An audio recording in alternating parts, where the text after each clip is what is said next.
So this right here is my favorite vocoder ever made. It's an original Roland VP 330. So I'll tell you a couple things about it, but its story is really special. There was a magazine in England, and I'm blanking on the name of it because all I can think of is the one that was in California called The Recycler back in the day. Maybe it'll come to me, but it was a thing pre-eBay where we used to go to buy gear. And so I was in England, I was on tour. I saw this in that magazine and I called the guy immediately and he said, "Hey, you've got an American accent." And I said, "Yeah." And he's like, "Well, you know, what do you do?" And I said, "You know, I do electronic music. I'm over here performing." And he's like, "Well, what's your name?" And I said, "BT." And he's like, "You can have it." And I was like, "I'm not taking your VP 330. He's like, "No, mate, I don't use it anymore." So anyway, I went over to his house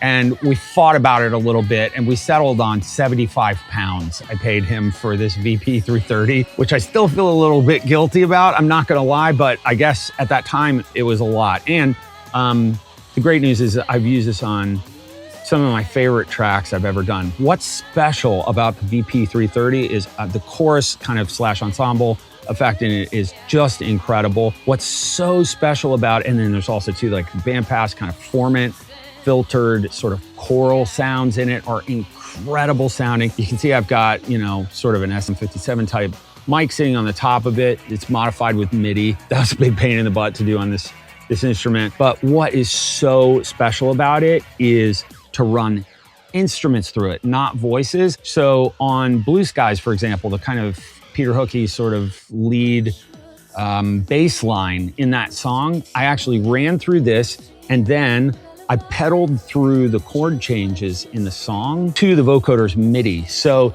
you have, it's basically ring modulating slash vocoding the internal, you know, carriers, oscillators, you know, in this case, with this lead bass line. And so you have this wonderful kind of metallic character to it, but that's actually pedaling through the chord changes in the song. So I use this as an effects box a lot. It's something that's featured in a lot of my tracks, kind of buried as a secondary sort of layer that's just a bit of ear candy that helps to glue things, like a lot of people thinking of gluing things together with compression.